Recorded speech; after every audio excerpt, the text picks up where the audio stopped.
In March 2019, a cyclone named Idai swept across southern Africa and affected more than 2.6 million people. According to United Nations officials, this could rank as one of the worst weather-related disasters recorded in Southern Hemisphere. And in Malawi, with one-third of the country being affected by heavy rains and floods, Malawian President Professor Peter Mutharika declared a state of emergency. In the southern part of the country, in Nsanje district, the cyclone displaced more than 17,000 people. This affected the district negatively in agriculture sector and also economically. If we try to compare with the past disasters in similar category, we consider what happened this year to be the most devastating one, because it affected more people, more households. For information, we about 18,000 households were affected. About 12,000 hectares of crops were washed away. So you can even see that it had a negative impact towards the district, and that's both economically but also on the food security.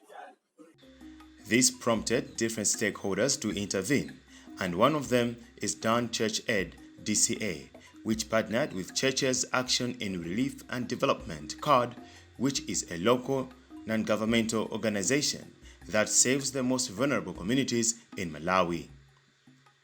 These two, with financial support from European Union (EU), thought it wise to help some of the victims who were by then seeking shelter in evacuation camps, with cash amounting to 20,000 kwacha each in the first and second intervals and 18,000 kwacha each in the third interval, enabling them to buy basic needs like foodstuffs. The evacuation camps were in 3 traditional authority areas of Tengani, Malemia, and Mbenje. Nakumana ndi vuto ogwera manyumba. Ndiye pamene nakumana ndi vuto ogwera manyumba, tinapita pa kampu kukakhala. Pamene timakhala, akadi anabwera kuzatilembera tikumalipa ma 20,000. One might ask, of the 4,000 households affected by the cyclone Idai in Nsanje district, how was the identification for the right holders done? A village civil protection committee, VCPC, was formed, which worked hand in hand with the area community protection committee, SCPC, in monitoring and assessing the damage and selection of the right holders. Victoria Tole is a chairlady of the VCPC, and she explains. Zera kuyenda mmudzi panga kafukufuku kuona di kuti munthu akhudzidwa ndiye munthu chati kamaenda timapeza di kuti nyumba zatanidi dzagwa panali umboni okwanira ndipo titapita nawo ku kampo kuchanga tifa committee tinayimbira ISPC titayimbira ISPC kena koso tinalembera report kupita ku SPC kena kwa SPC anabwera kuzatiyendera kuzasimikiziradi kuti anthu arani akhudzidwa ndipo SPC ndife tidayendanso mmudzi kuyenda nyumba by nyumba kuona adi kuti anthu anakhudzidwa nyumba zinagweratu zonse zinaso zinazoti zinazagwa koma sizoti munthu angakhale. The help also did well to those who are on life-prolonging drugs, ARTs, for they need proper meals for the drugs to work effectively. This is Eliza Shuva. She has been on ART treatment for 6 years, and when the cyclone happened, she lost everything, and she went to stay at the evacuation camps where CARD reached her with help, and now she says she is very thankful for she has regained her health. Ndapezana mavuto awa mankhwalanga dakokoloka ndi madzi ndipo ndidathamanga kupita kuchipatala akuchipatala ndimvesesa kundipasa mankhwala nango kumama pano zandipindulira nanga sithupi yanga amene yatani sinafoke sina nyinchere ndili bwinobwino ndiponso moyo yangaso ukuyendaso bwinobwino kuposeraso munthuso ali mudzi ali thupi yake bwino olimba chifukwa chani chifukwa cha akadi kumandisamalira moyo wanga kumandipasa zinthu pang'ono mpaka ndafika mmene mundionera pano.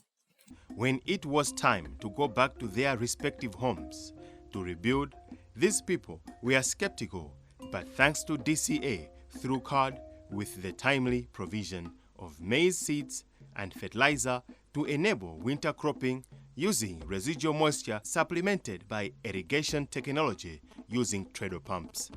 Akadi anamba kubwera pamene paja kuzationa miyoyo yathu imene tikukhalira, ndipo adamba kupereka zithandizo zosiyana-siyana kuchokera ku kadi. Choyamba anamba kutipasa ma 20,000 kwa wina aliyense. Anthu tidalipo anthu 271. Ndiye titatero kutipasa ma 20,000 ndipo kachiwiri adatipasanso ma 18,000. Ndipo ataunikira kuti miyoyo yathu kuti tibwezerese moyo. Adanena kuti pamene mukubwerera ku nyumba ifeyo tikupasani mbewu zakanyani ndi za DK, ndipo mbewu zimene zitidalandira ndi zimene mukuziona pamunda pano tadzala panopa tikuyembekezera kukolola. Ndipo mwaicho adatipasanso ma treadle pump, mwaichonso adatipasanso fertilizer oti tithire munda mwathu ndimene chimanga chimene mukuonachi kufikirana padakali pano. Meet Stella Nchapi, a mother of 4. She and her family were displaced by the cyclone, for their house and property were badly damaged. After returning from the camp they were taking shelter, she failed to rebuild their home, and some well-wishers gave her temporary space in this maize mill to stay in.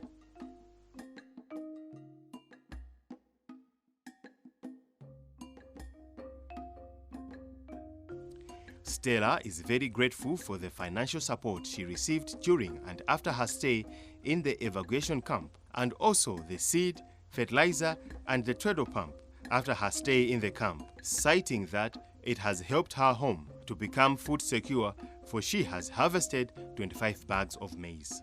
Kenako taonabe kuti mabungwe sana titaye yayi aisaisa kena kumati thandiza ndalama zokwana ma 20,000 tayandira tikuthandizikabe momwemo sana lephere yayi aisaisabe kenako tafika paragraph mati pasama 18,000 tafika pa nthawi yoti apa matentipa taona ngati kuti mwayembekezera kwa nthawi yokwanira pitaninso mukayembekezera makunyumba mwakwanu kuti titani tikonze manyumbawo.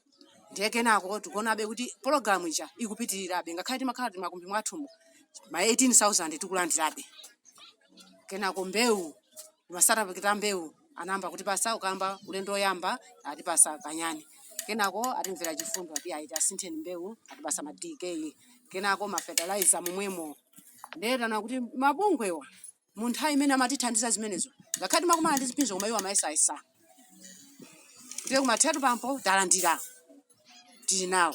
Ndiye panopo mbewu zimene atithandiza ndi ma fertilizer ndi ma treadle pump tachita nazo bwino tapindula kwa basi kusiyana ndi zithandizo zimene anzathu amatipasa mbuyomo. Ndiponso apereka zinthu mosanyengerera iyayi zikafika mu nthawi yomweyo timalandira. Timalandiranso mu nthawi yoti zafika kandi masana amatimemeza timalandira mu nthawi yomweyo. Like Stella, Ethel Black is also of the same view that this assistance by DCA through CARD will go a long way, for she will sell some of her bumper harvest to realize some money to help her buy necessities for her home and keep some of the harvest to take her through the next growing season. Mundo mene utalimawu tikufuna tizakolole, tikakolola titenge chumanga chicha titong'ole tiyike m'matumba, china tizagule zofunikira zodya zana, china tizadye, china tizagule zovala tizaveke ana. Uthenga wathu ndiwathokoza kwambiri chipanda iwowo mbewu iyi kunalibe. CARD, together with other duty bearers, worked hand in hand in making sure that the assistance from DCA reached its rightful holders and was used for its intended purpose. Chalbun Sooya is the project's officer for CARD, and he explains. Actually, as we are working in different communities, there are local structures which have been established. That's the VCPCs and the VDCs, which are empowered to see the management of the whether these trade pumps are used to its intended purpose. And again, the seed, there were close supervision by the local structures, CAD staff, as well as the government, just because CAD does not work on its own, but we are complementing on government effort. So the extension workers who are sectional managers for the Ministry of Agriculture, they are there, they look it closely and see they had to train all these farmers on the good agriculture methodologies. When the supply is high and the demand is low, prices go lower. Despite having bumper yields, there is fear that the right holders might not have the proper market to sell their produce. Market is actually, you are very right, a market is a problem. Just because actually as of now, you know, the 2 past months, the price of maize at the market was a bit higher since there was a scarcity of maize. But as of now, most of them now, the harvesting the maize, we can see that the market, the price now is decreasing. So most of had it been we had a reliable market, maybe the government established a market where they could sell this crop, I think they would have been assisted much better. But now, you see, they are only lipped by the vendors. Yeah, we don't have a market. John Holmes once said, "There is no exercise better for the heart than reaching down and lifting people up." The people of Nsanje, in the areas of traditional authorities, Dengani, Mbenje, and Malemia, can now afford a smile, for they are now food secure and their livelihood is slowly being recovered.